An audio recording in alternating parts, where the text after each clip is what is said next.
Good evening. Good evening. Welcome to Power Hour, the running show by Perfect Balance Clinic. Before I get to introduce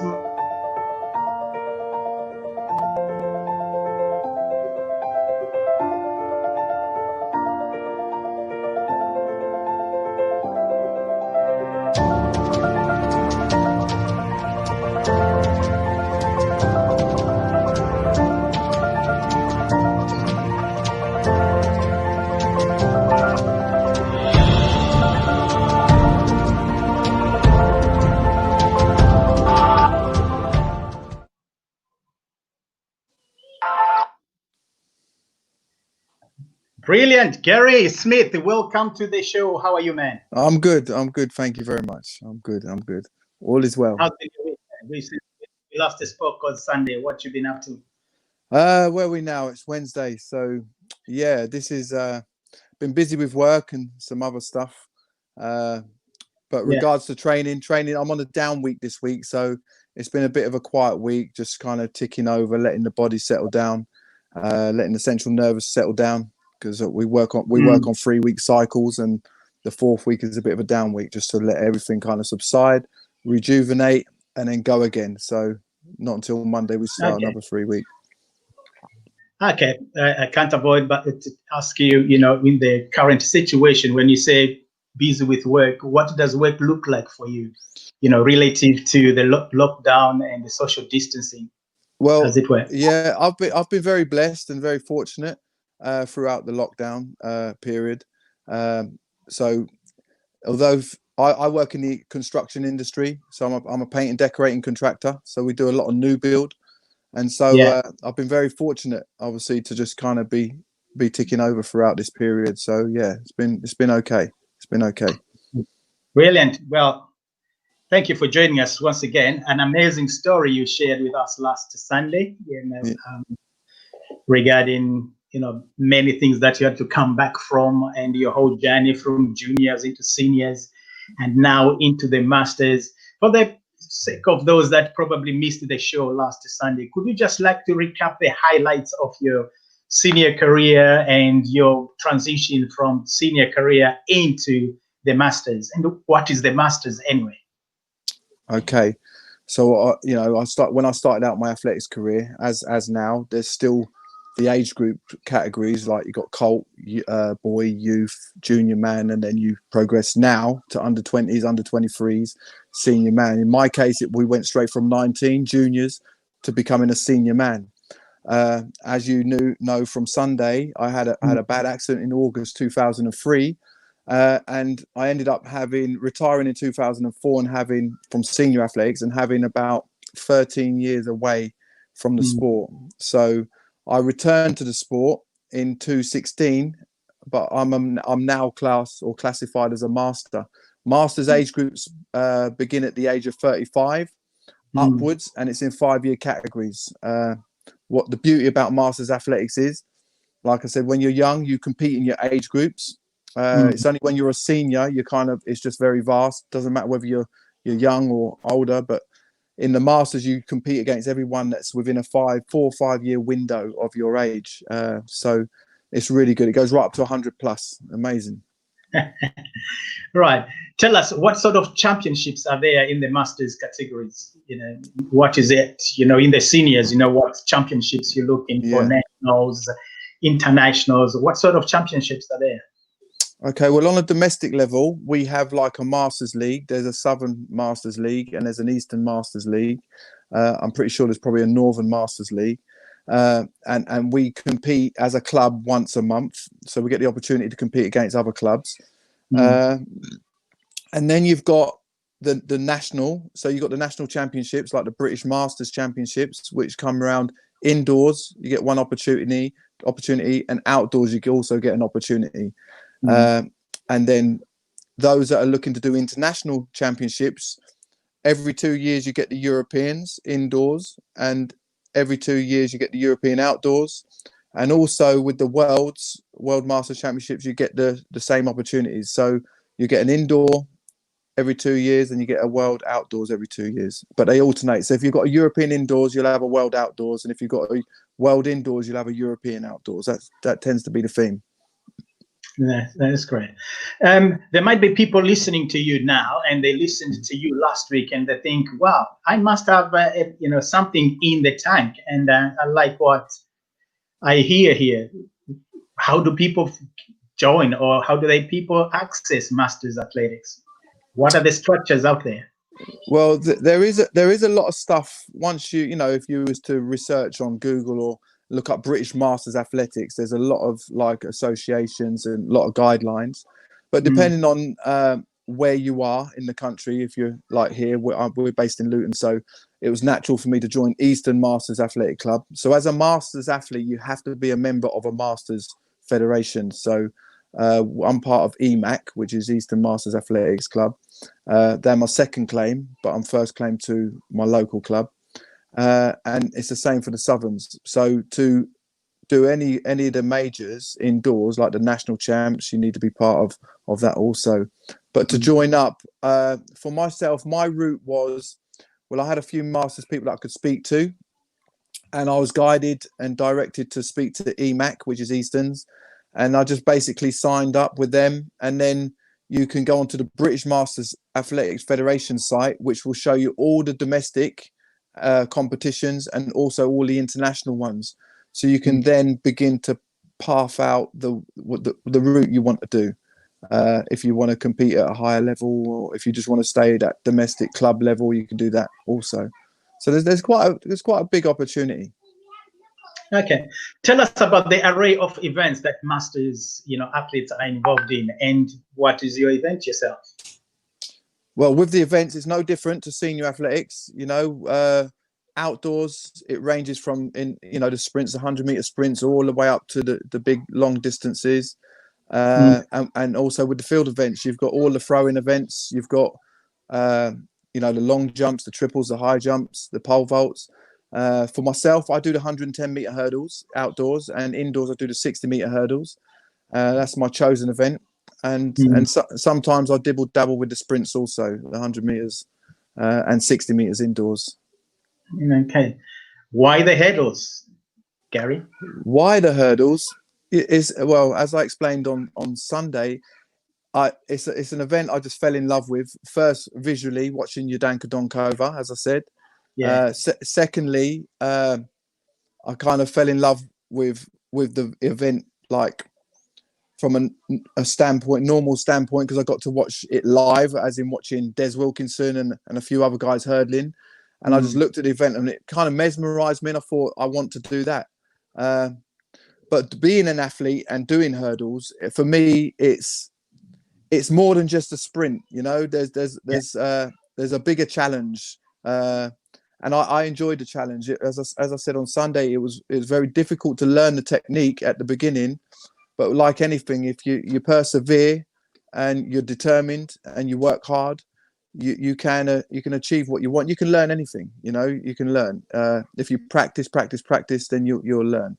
And that's what I've done. But I love the event. It's amazing, especially when you stand at the beginning of a race and you look down the home straight and there's like 8 of you lined up, and all you can see is the tops of the hurdles. That's all you can see. It just looks like a sea of white. Unless you're a hurdler, you'll never know what I mean. But when you look down, you don't see any track, only from your blocks to the first hurdle, and then it's just pure white tops of the hurdles, and it's an amazing sight.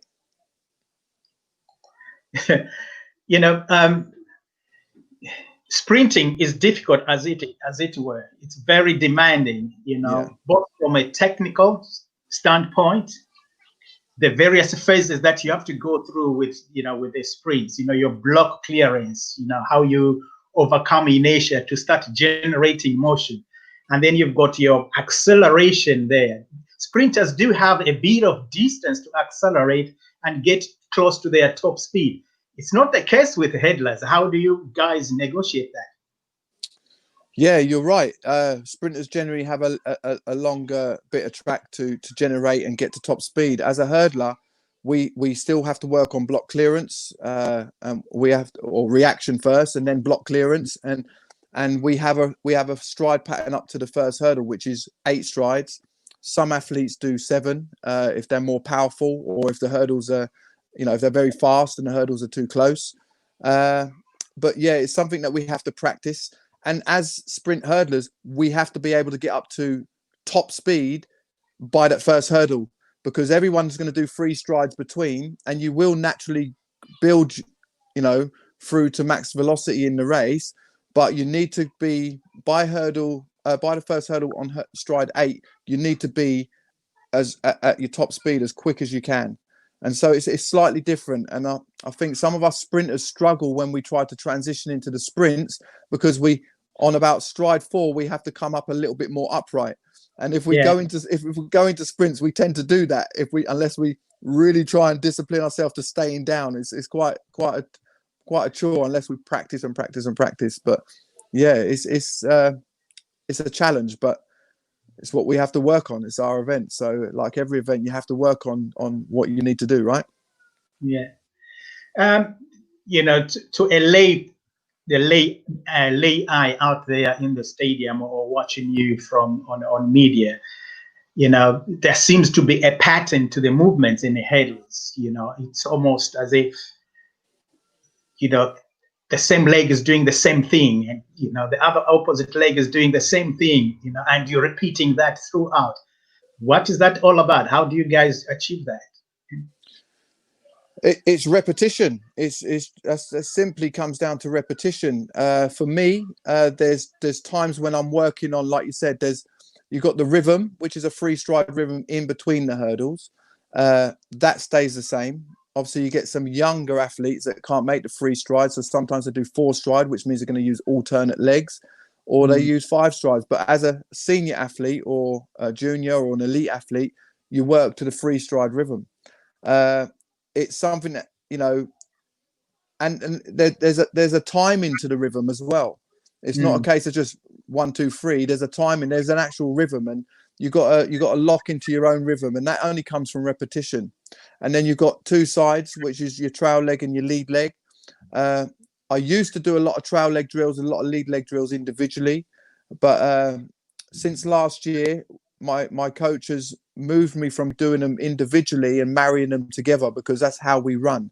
He wants them to be in sync together. So when the lead goes up, the trail comes. It's one. It's not individual. It's not like this. It's one. It's one movement. So I've had to bring that into my training. And to be fair, I haven't raced with it, but I've noticed the benefits and the difference of the dynamics that comes from that. So yeah, it's a lot of repetition. Trust me. Yeah. I like what you just mentioned there regarding what your coach has done with changing both the perception and the understanding, as well as the manner in which the handling technique there is coached. The tradition and the culture has been to isolate and both legs and give focus on whatever jobs they're supposed to do individually, and yet during the race and the competition they do work together. That's right. Have you found changing that approach? What have you found? You've used the other coaching strategy, or rather learning strategy, before. Now you're learning this as a master's. What could you say about how you have developed as a hurdler using the past mode that you did? Yeah, for me, since I've been a master coming back into the sport, so much has changed. When I came back in the sport, I hear a lot about ground force production. Never heard about that before. I'm hearing hill recovery. I'm hearing low hill recovery in between the hurdles. I'm hearing all these different things. Lead with the knee. We were taught so many things before that was so different to now. And so I'm coming back into the sport as a master, but I'm very open to learn, because I don't think I know it all. And I believe my latter is greater than the past. And so I have to learn new things. I have to, and in doing that, I'm noticing, a lot of changes in a positive way. This particular season, more so in training than competition. As you know, there's been no competitions. I'm very confident, though, that the training that I'm doing is so different. And marrying the lead leg and the trail leg together has made a massive difference to the dynamics. I could feel the dynamics coming off the hurdle, in between the hurdle. because they're working in sync. But Yeah. you know, I've been working on this since last August when I came back from the European Masters in Torino, and that's when I joined my new coach, Steve McGill, in America, and he began to work on these different features. So I got a taste of it indoors, but after the British Championships, the Europeans was cancelled, so I haven't got to use it. But I know this time's give me a lot of time to develop it, and I'm continually developing it as well. So I won't know until I race exactly where it's at, and that's another challenge because I need to now execute in a race the new training. But yeah, it just takes repetition. I'm having to undo a lot of things from the past, and embrace the new stuff. And at first it was very difficult, but it feels like it's becoming more natural now, or more fluent and more natural. I'm not thinking about it as much. Yeah. Well, I concur with you there that the way we learn anything, you know, skill included, is critical to the rate at which we're going to learn that skill. And the language that is used in the process of learning that skill in itself also enhances, you know, the rate at which we acquire that skill, because the language gives us a sense of perception, you know, on what, you know, what you're doing. And so I can see the point, and you know, I'm a huge student of this approach in hurdles, where, you know, the movement is in sync. The movement is one. You know, the takeoff, the landing, and the driving of the hurdle is one movement. Yeah. And so sometimes when we spend too much time separating it, we are just teaching the body to separate that movement in competition as well. Yes, definitely. Yeah. They say, which almost defeats the purpose, or rather, which you know, the central theme of hurdles is speed to the hurdle, speed over the hurdle, and speed away from the hurdle. That's right. Yeah, that's right. It is. It's right. You know, how have you found that yourself? You know, I know you said, you know, you found things have changed as you come back from it, but how has that central theme, you know, how have you managed it yourself, even as you develop from junior, senior, and to the masters? Well, when I was a junior, I used to focus predominantly on my lead leg. It was about making the lead leg as fast and as sharp as possible. We never really focused on the trail leg. We'd do drills, but we'd focus more on the lead leg. This is how I used to hurdle before. So my lead leg, I developed my lead leg to be very quick. It was up and down, up and down. Yeah. And the trail leg would just have to go through the motion. It wasn't something I focused on. Returning to the sport, I've realized how, if I can explain it, it's like the lead leg is like the steering wheel in a car. Yeah. And the trail leg is like the accelerator. It's like the power, the force. And so I've learned, coming back into the Masters, I've learned the potential of the trail leg. I've realized the lead leg is important, but I don't believe it's as important as the trail leg.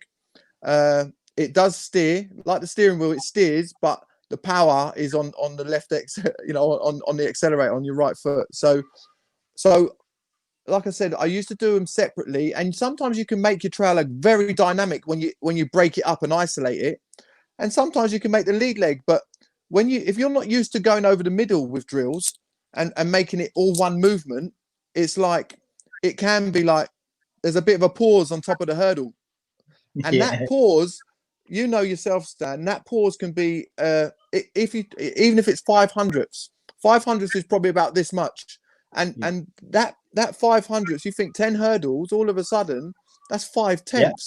You know, that takes you from running 15.5 to 15 flat, or 15 flat to 14.5. And so for me, since August last year, I've been having to learn to marry it, and there's been times when it was hit and miss. I was getting it right, and then there'd be times when I wasn't getting it right, because there was so much to kind of think about. But now it's a lot more consistent, and I can actually visually see on my training videos the Yeah. fluency through the hurdles a lot more than before, and I could see that little delay. And I know that in some of my races in these past 3 years, that's where I've been losing some of my races. Mm. And I don't mean losing a lot of races, because obviously I'm world's number one, and when I race on the British level, I'm behind the number one who wins a lot. So, Mm. but whenever I've raced him, the difference he had with me is the crossing of the hurdle, and I could see that he's more fluent, as in one motion. So Yeah. I've had to work on my weaknesses and continue to develop my strengths also. And I think going forward, it's going to make a big difference, massive difference. I know it will. That's good. That's superb there. Thank you for the technical lessons there. I'm sure our viewers and young headlers, aspiring headlers out there, or even coaches would have a few things to think about, regarding that insight there. And for me, with my headlers and my headling, it's the language that matters. And thank you for pointing out, the steering and the gas foot. For me, it's the attacking leg and the driving leg. Because unless there's driving on that ground, it doesn't matter what you're doing. You can float as much as a gazelle, but the time will not be coming down. Yeah, I tend to use words like for my trail leg, I tend to use the word push or drive, like you said. So for me, I focus when I'm training. I even talk to myself when I'm training. So when I'm going over the hurdle, I push in and push out. So I push into the hurdle and push out. And so I focus on that push, push, push, push, push, push. And that's my focus. That's my focus point. And with my knee, with my lead leg, I just focus on leading with the knee, so my leg doesn't bend. It stays in a sprinting position, so it can come straight back down. That's my focus points. My last point on this one before we move on, let's just hear your amazing story of coming back from retirement. Is with headling, unless the language is functional, I find that the movements themselves can be redundant. For me, a word like trail does not give any functionality to that leg. No. Trail leg, that's all it does. It's training. Yeah. It's not dynamic enough, is it? It's not dynamic enough. Trail, to me, that's trailing behind you. You don't want that. It needs to work. It needs to cycle. Boom. It needs to be powerful. So I use the word push because I know I need to push off of it. I need to use it.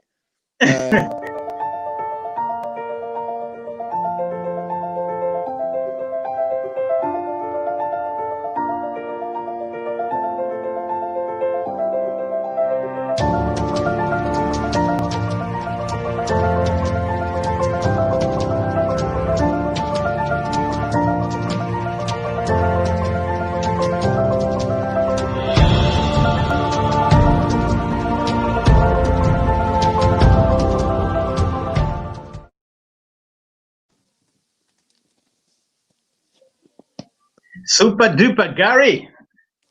Now, we'll have you let you hydrate. Yes, sir. Your athletes head like you're creatures of habit. Yes, we are. It's important.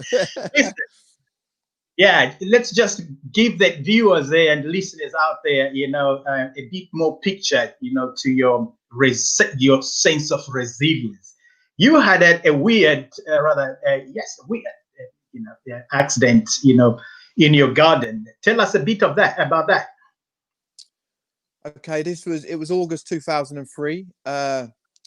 We'd had I think it was on Sunday, we'd had a barbecue, and I had a bit of work going on in the garden, and originally we just had a big jungle in the garden, so I was using the big petrol lawnmower to chop that down. Then I had some decking put down with turf around it. So basically I'd been cutting the grass. And like I said, 2 days before we had a barbecue, and the barbecue had been on like a paving slab, which was set on some bricks. And there was a little bit of grass that I'd missed when cutting. So I took literally one step back. And as I took that step back, it caught the back of my calves and it tripped me up. And I ended up on my bum, but I was holding on on a petrol lawnmower. The accelerator is like here. So I didn't let go. And I was actually stuck and trying to get up. I was more concerned about what had tripped me up. And it wasn't until I managed to sit up, I realized my foot was getting caught in the petrol lawnmower. So I kind of threw the lawnmower off and called my wife and said, I think I've cut my toes off. And the only reason I thought that was because I had trainers on, half my shoe was gone, and there was blood everywhere. And so I knew I'd done some serious damage. So I took the shoe off and my foot was just a mess. So she rushed me straight up the hospital. Hmm. Hmm. Tell us about the comeback from that, and why did you come back? You know, and I understand that the hospital resulted in some form of amputation. That's correct. So two of my toes, what they called them, said they were compound fractures. That meant they were totally mutilated. They were just messy. The toe next to my big toe had two fractures, but they managed to save that one. And so my foot has two complete toes missing. But yeah, so the doctor and consultant told me I'd never run again. So I was out for about 4 weeks before I'd had all my stitches out and began rehabilitation and proprioception work and physio, strengthening and massaging my foot and stuff. And then I I come across a little bit of a green light moment. One day I was at the track with a friend, teaching him how to hurdle verbally. And then I decided to kind of demonstrate what I was talking about. And it was only a trail leg. I was popping over the side. And I realized I could do it and I didn't feel any pain. So I kind of demonstrated again and again and thought, okay, that was a green light moment for me. So I was like, okay, well, I know I can run again. And from that moment, within 8 weeks from that moment there, I was back racing at the national British Championships indoors, and I was very successful. Made the final for myself, and ran 8:24 indoors. Very consistent that year as well indoors. Yeah. Didn't really long jump. And then outdoors, I actually ran half a second quicker because that year I was just getting back on the hurdles because I was long jumping for the 10 years before, and I'd kind of left the hurdles behind. As I explained, I lost my coach, so I fell out of love with the sport, but found a long jump. And for that 10 years, I was long jumping. But that particular year, I was just integrating myself back into the hurdles because potentially I was looking to move into decathlon, and I did the pentathlon indoors and stuff as well. So yeah. So within 12 weeks from the accident, I was back racing. Wow. Yeah, it was a wow moment, to be fair. When I think about it now, because the amputation's on my lead leg, Stan. So, you think about when you're sprinting and you're coming down. I'm coming down on that. So the stability that foot has to have, or the strike, where I need to strike with that foot, it needs to be very precise. And it messed me up a little bit. I don't know if you've got it, but last year at the World Indoors in Poland, it was a little bit of a hiccup for me. I didn't hit any hurdles, but it caused me a few issues. But it's just something I've got to live with, something I've got to manage, and I'm cool with that. Yeah. What would you say about, adaptations, to such changes, physical changes, and what's the power of the mind, the power of the person, to come through with adapting, to continue to meet the same challenge, the same demand of your sport, and yet you've had to make some adjustment courtesy of, the physical situations that your foot found itself in. Yeah, for me, I suppose it's I have a never give up spirit, and unless you cannot do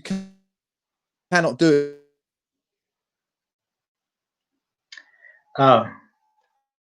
Looks like I've lost Gary here. I'll just wait to see if I can pop Gary back. Yeah, I'm back. You're back, Gary. Super duper. I'm back. It was somebody just called me. I was calling my phone. Right. Yeah, sorry about that. No, that's all right, man. That's all right. Yeah. Yeah. So for me, it was about, like I said, I have a never give up spirit, and so I was very determined to try to come back. And like I said, I had that green light moment, and that was it. Once I had that green light moment, I knew I could run again. There was no doubt in my mind whatsoever. I had the faith to believe I could, and I did. And I just put one foot in front of the other. It is a handicap, but it's something I manage. I have pain every day in my big toe joint. I do have pain, but I manage it. So there's a lot of athletes out there that probably don't know about my foot or what I have to manage. But for me, I was never classed as an amputee. They say you need to lose your foot at the ankle to be classed as an amputee. But for me, it's my cross to bear. So I just bear it and I do the best that I can. And for me, in my mind, it's all about being the best me. And if that makes me competitive, then so be it. And as long as I know I put the work in and I've been the best and I've done the best that I can be, then so be it. Yeah. Gary, I'd like to pick up the central theme for tonight, which is coming back from retirement. But before you tell us about the comeback, could you tell us about the retirement? Well, it was 2004. So I had the accident August 2003. Like I said, I went on to compete in the indoor season of 2004. I did compete outdoors. But when we hit September, we have a bit of a down period, as you know. Athletes tend to have a bit of a down period, whether it's 4 weeks, 5 weeks, 6 weeks, before we start the winter training. But in that time, like I said, I'd gone on such an overdrive that I ended up hitting a real low. And in that period, I then decided I want to have a year out. And that's all I intended to do, have a year out. But I had a young family. My eldest was about 7 or 8 at the time. I had another little one who was about 1 at the time. And I just began to spend a lot of time with my wife and with the kids. And I really enjoyed that and realized, I didn't want to miss out on that because you can't turn the clocks back. And one year went to another, and then I just kind of stayed away from the sport and never had the urge or desire to come back to the sport. Did a little bit of coaching for a while, for about 3 years. I did try to come back one time, but it wasn't for me. I reached about 94 kilos, and it wasn't for me. I was thinking, this is too hard, mate. So I didn't bother. But then in 2016. I woke up with a vision and a dream and a plan in my heart to go back to inspire the next generation, really, and give something back. But I didn't want to walk the walk, talk the talk. I wanted to walk the walk as well. And I was 45 at the time when I returned to the sport, and here I am 4 years later. What were some of the goals that you set yourself when you come back? Did you have any goals? Anything that drove you, to give substance to your comeback? What is it that you had purposed in your mind to do? Okay, well, I wanted to inspire the youth, the next generation. And when I looked at my, say, portfolio, it was very old. It was years ago. So I needed to kind of have something fresh, something current. And so when I woke up and had this desire to come back into the field, I sat down with my wife and the children, and I said, look, I'm going to go on a 4-year plan. And the objective is to become British champion, European champion, and world champion. And I'm going to give myself 4 years to achieve that. That was the goal. That was the long-term goal.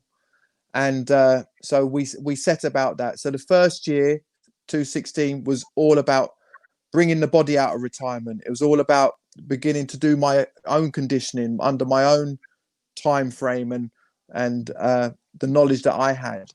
When I got to the winter in 2016, going into 2017 indoor, I then knew I needed to have a coach in my corner to take me to where I needed to go. And I joined Ryan Freckleton, a good sprint coach, and he helped me. He designed a winter program for me, and it really helped me. And I went indoors. And then in April, coming out the indoors, I joined Craig Andrews' group, which then took me to another level because I was able to then start to train with a group, a very elite group, youngers. They're a lot younger than me, but they're an elite group.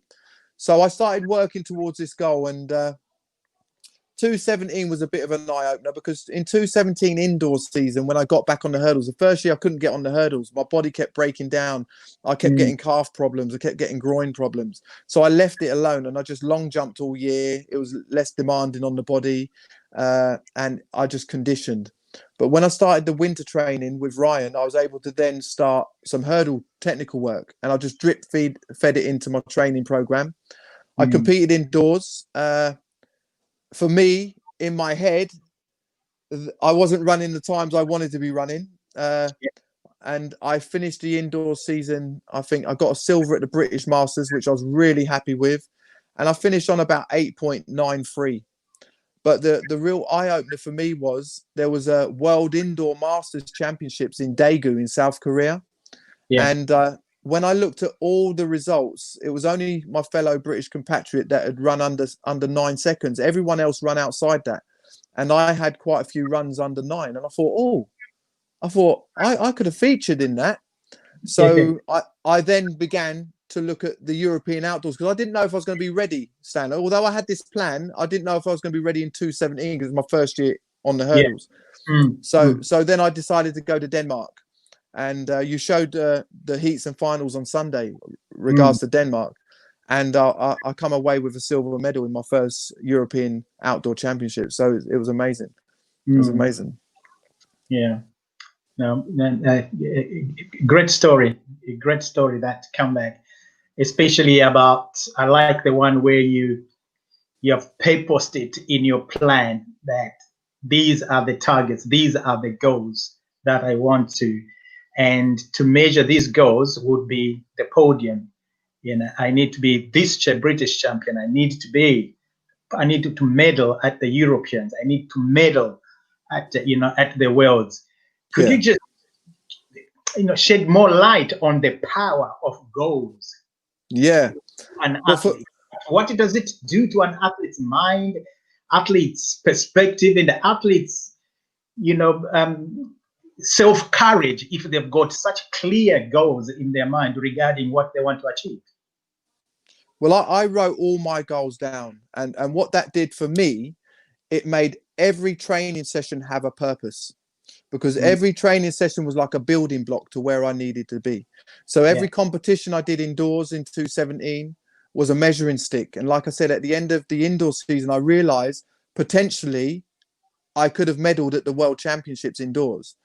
So then for me, that then gave me the courage to say, right, I'm going to work hard for Denmark. And so I was with it. That's when April, I put logistics in place. I got a coach. I had a good squad around me. I knew that I had to work on my sprint work. He had hurdlers in the group so I could work with young hurdlers. And we set a plan, we set a goal, and we worked towards the British outdoors. And then literally within 10 days or 14 days, you've always got the Europeans or the Worlds. So we had a plan. We executed the plan throughout 217. And after that, are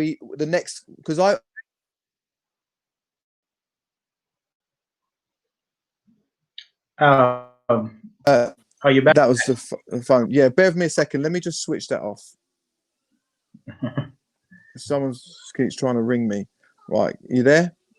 Yeah. So what I did in this 4 years, I gave myself one shot at the European outdoors, one shot at the European indoors, one shot at the World indoors, and one shot at the World outdoors. So now I've completed those. And at the European outdoors, I picked up a silver in Denmark. Then we went to the European indoors in Madrid, and I picked up a silver also. And what was fantastic about that was the year before, when I ran 8.93, which would have put me in silver at the Worlds if I'd have run the same type of time. In Madrid, a year later, I was running 8.55. So I'd improved by nearly half a second. Wow. And Yeah, and also that put me number 2 on the UK all-time list, and it also put me, I think, number 2 or number 3 on the European all-time list. Mm. So going into the outdoor season in 2018, my coach and I knew we were running really well indoors, Yeah. and then we had to start setting a plan for the World Championships in Malaga outdoors. Yeah. And right at the beginning of the season, my coach wanted me to kind of try the 7-stride approach, because the outdoor race is so different to the indoor race. Yeah. Could Indoor, you, yeah, Jerry, when you say 7-stride approach, where did this 7 strides approach come in? At what phase of the race are you talking about there for right? viewers that don't understand So that technical language? yeah. So sorry. So from the blocks to the first hurdle, generally hurdlers run an 8-stride approach. They do 8 strides to the first hurdle, then they're into a 3-stride rhythm. So Okay. there's also a 7-stride approach, which means you're covering the same distance, but you need to have bigger and more powerful strides. And Mm-hmm. so each stride has to be about 25 centimeters bigger than they would be with an 8-stride approach. Yeah. So this was alien to me. I've always run an 8-stride approach, but it works. It does work for some athletes. Yeah. So in May we tried it. It was okay. I'm not going to lie. I wasn't happy with it. Yeah. I was going into the 2018 outdoor season with a personal best of 15. I think it was 87. And my very first race with a 7-stride approach, I ran 15.9 hand time. So in hindsight, it was good. But for me, because I'd run so fast indoors, 8:55 at hurdle, say 6, outdoors doing the 7-stride, I was dropping 3/10 by hurdle 6, and I wasn't happy with that. So I kind of, I didn't trust the process. I might as well say I didn't trust the process. Yeah. But my coach kept saying to me, it's not about who gets to hurdle 6 in the 110s. It's about who's in front at hurdle 10. Yeah. And he said, so, but anyway, I binned it off, the 7-stride approach. And I did run well that year because I ran 15:62 and 15:65. So I ran a lot quicker. But we got to the British Championships later on in the year. And when we got to the British Championships, I ran and I had one of the worst races ever. And I got to hurdle 9 and I hit it so bad with my trail leg. And I don't hit hurdles. I train and repeat not to hit hurdles. And I very seldomly hit hurdles. And I hit hurdle 9 really bad. And I hit it that bad, I twisted off of it. And I was going into hurdle 10 and there was no way I was going to clear it. And I kind of had to push it down. And my race went and this is literally 10, 14 days before the world champs. Yeah. And so obviously I've come away silver medalist in the British champs, but I had a really bad race and it wasn't the preparation I wanted going into the worlds. Yeah. So being the first bite of the cherry at the worlds, my first ever world championships, I come away and I'm a man of faith. So I prayed about it. And as I prayed about it, I remember the Lord putting it on my heart and saying to me, what did I tell you to do in May? And when I began to think about what I was meant to do in May, I was reminded of the 7-stride approach. And then as I thought and pondered on it more, I knew the Lord wanted me to do 7-stride approach at the Worlds. Now, you got to remember, Stan, I hadn't practiced this all year. This was new. I tried it once in May. I wasn't happy with it. Yeah. So, like I said, I'm a man of faith, and faith without works is dead. So I had to now put my faith into action. So you know what? I was bold, and I said to my coach, I'm going to do the 7-stride at the Worlds. And his reaction gave me confidence, because his reaction wasn't like, no, let's be safe. Let's stick with the comfort zone. Let's do 7-stride, 8-stride, because it's a lot easier. And let's be safe. It's the first world champs. And his reaction to me was, if you're happy and you think you can make it work, let's do it. Yeah. And that was just like reinforcement. So you know what? The ironic thing was, Stan, right? I got out to the World Championships, yeah? We've got to the warm-up area. Mm-hmm. The warm-up area was on an AstroTurf. Yeah. And a lot of the athletes before me in the older age groups were warming up, ready for their heats. Well, as I went on the AstroTurf to warm up, they kicked us all off the AstroTurf and put a hockey match on. So I had to literally warm up on a strip of concrete, which was about 20 meters long, doing hurdle drills. Like other athletes, I never got to practice this 7-stride approach out of blocks or going over the hurdle. And all now, in my mind, I'd committed to a 7-stride approach in the race. So anyway, the heats came around. There was a lot of schism going on in the call room, whether they were going to run the heats, not run the heats, save it till the next day, run the semi-finals, then the finals, because there's maybe heat, semis and finals. Some athletes had dropped out, so they narrowed it down. So anyway, after this 45-minute waiting, which was longer than that, this is all adding to the equation. Yeah. So we've walked around, I've gone to my heats, I've put my blocks down, and this was the first time I got to do a practice start. And I pushed out my blocks doing the 7-stride approach, and I thought, this feels okay. Yeah. So I was confident. So we got in the race, in my heats, I've pushed out. I just had to really focus on the 7 strides, getting the big strides in. I ran my heat, and in my head, I was building through the race, which felt really nice. And I got to about hurdle 7, hurdle 8, and then I come off the gas. And coming off the gas, I could feel myself reaching for the last 2 hurdles. But I qualified for the final. I was the quickest qualifier. And I came away. And in my head, I said, right, 7-stride works. In the final, I can't be coming off the gas. I need to be just hitting it hard and going hard. And then in the final, I did that. Well, Gary, I'll tell you what. I will not let you talk about the final. I'll let our viewers watch the final. And Final 110 metros barreiras, M45.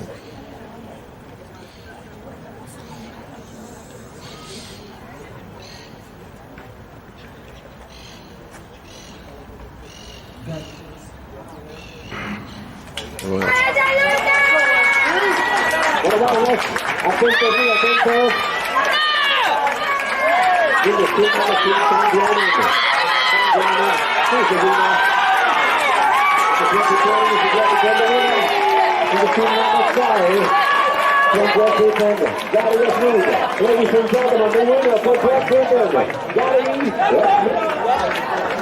El vencedor con 6. Gary Smith. Tiempo 16.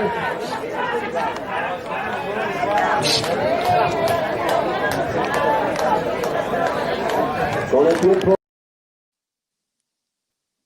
Oh man, that brings back memories. I'm telling you. You know what, Stan? Yeah. For me, that was trusting the process and execute, because the process, what the 7-stride, we'll go back to the 7-stride approach. What that was going to do for me in the race was delay me hitting top speed too early, because generally we're at top speed by about hurdle 6, and then we look to maintain for them last 4 hurdles. But as you see, all the way through the race, which is a long way to maintain. If I'm going to hit my, top of my VMAX at hurdle 6, that's a long way to maintain, is it not? Oh, massively. And so in that particular race, I could feel, you'll see the American guy, I was actually down. Even at hurdle 6, I was probably still down. But in my race, the way I felt, I was building momentum. I was like a train. I was building and building. So when I got to hurdle 6, I knew if I keep this clean, I'm going past him. And I just knew it because I had that momentum.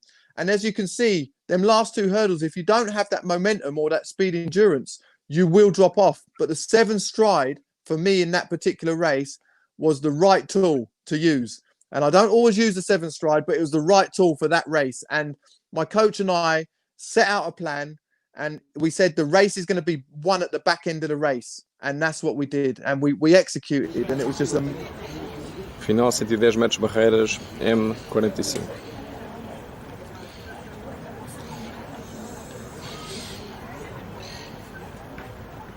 One more for the road, Gary. Let's have a look at that. The 7-stride approach, as you have told us.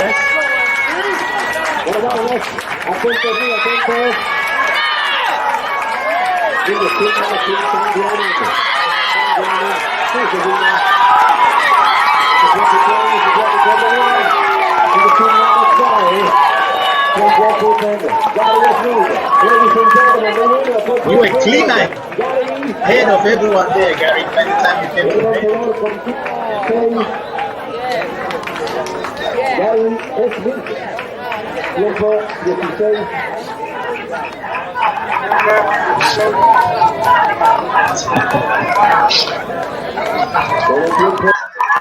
Awesome, awesome. That was awesome. That was awesome. That was awesome. Yeah? That was awesome. Yes, sir. That was Yeah. awesome. So that was my first bite of the cherry at the How did it Worlds. feel then? You know what? How did it feel then that you have now accomplished all the goals that brought you out of retirement? It feels amazing. I'm very shocked that I've achieved them so quick because it wasn't. I never doubted myself, and I'm really thankful that I've achieved those goals.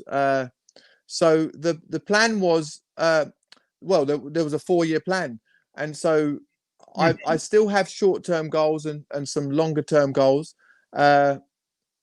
But I just take one day at a time now because, like I said, after that I went into the World Indoors also, and that was a completely different ball game. So coming off of the back of Malaga, winning the World Championships was amazing. The emotions that were bottled up inside that you just don't know about that come out afterwards, and then the sense of achievement. You know, knowing that you can set a plan, stick to the plan, execute the plan, and that for me was massive. So that's given me a lot of confidence and really reinforced my faith, knowing that if I set a plan and stick to it, I know I can execute. And so I've learned a lot along this journey so far, and I didn't quite execute. I can't say I didn't execute in Poland in the World Indoors because I did. I executed my best race. I had a few niggles going in, which hampered my last 2-3 week cycle, 6 weeks. But I still ran literally close to my PB, and just had a little bit of a blip on my positioning off the hurdle with my lead leg foot, which changed the dynamics into hurdle 4 and 5. But that's hurdles, mate. And when you're hurdling at elite level, you know, it's so different. And I came fourth, but you know, it's given me the driving force to work even harder. Like I said, since August last year, man, I've been working hard, and I will continue to work hard. Yeah. Gary, you've been superb, man. You've been absolutely superb. Lots of lessons there. I have learned tons, you know, from your story. Wow. You know, from as you shared it from last Sunday and today, the whole journey through your juniors, seniors, and now the masters. And I'm going to ask you, you know, you to tell our viewers, you know, what would Gary Smith tell a young Gary Smith? What 3 things would Gary Smith, in retrospect and with all hindsight, what would you tell and advise your younger self? And before you do that, I'll give you a water break. Have that hydration.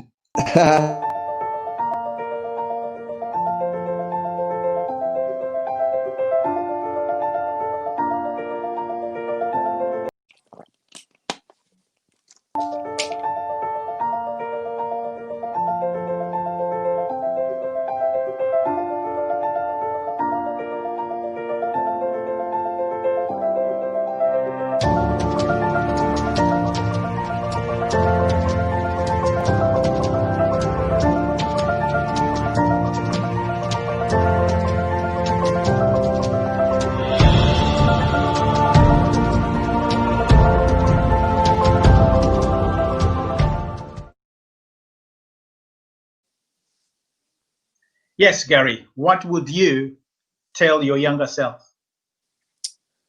I would tell myself consistency is the key, and to, like I said, set a plan, stick to the plan, and then learn to execute the plan.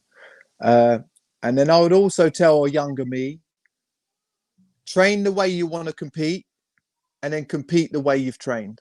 Because I know many times in the past, when I look back and reflect, I would train hard, train on technical, train on speed, train on thing, wouldn't always have a plan. Or if I did have a plan going into a competition, I was long jumping then. So if it went wrong, after the first round and I didn't quite execute, I'd rubbish that and do something else. So I would tell a younger me, you know, stick to the plan, train the way you want to compete, and then compete the way you've trained. And that's what I do now. So, and that's really helped me with execution, because when I go into a race now, I'm not trying to do anything else that I haven't practiced all week in, week out. I just do exactly the same thing. I've got my cue points. I've got my focus things which I use when I'm warming up. But then when it comes to my race, I have one focus point. It might be get my first foot down as fast as I can and just run hard, or it might be something else for that time or season that I'm in. But for me, it would be train the way you want to compete, and then just compete the way you've trained. It's for me, it's as simple as that. Don't try anything different. That's great. Tell you what, Gary, one last one. Go on. You've come back from injuries, and some severe injuries. Yeah. What would you say to other athletes who probably are struggling with injuries at the minute? Sometimes adversity is there to help us grow. We don't always see it at the time. And sometimes it's in the valley experiences where we grow the most. And it makes us stronger to then move on and to be able to handle the things that are probably ahead of us. And so, you know, like I said earlier on, if you have a dream and a vision and you have passion, you know, stick with it. Don't give up. You know, the road is not smooth. It's not always smooth. There are bumps in the road, and you know, we're not designed. Athletes are definitely not designed to give up. I know some people do, but like I said, I think the valley experiences is where we grow. You know, we develop character, we develop resilience, we develop patience, we develop all these different attributes.